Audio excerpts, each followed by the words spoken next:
As a child, Molly loved helping her mom in the warm kitchen. Standing on the chair, she would gaze and wonder at the ingredients laid out for baking. Her mom told her how great grandma made this treat for everyone that worked there.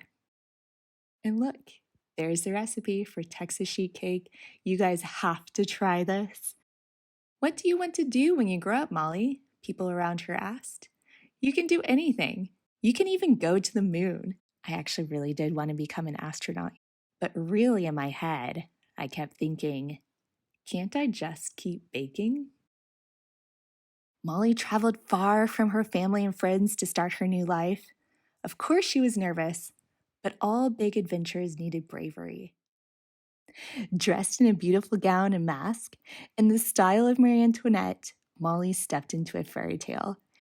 Oh, and this is actually the old building where I lived in Versailles. Do you see me? Do you see me in the picture there?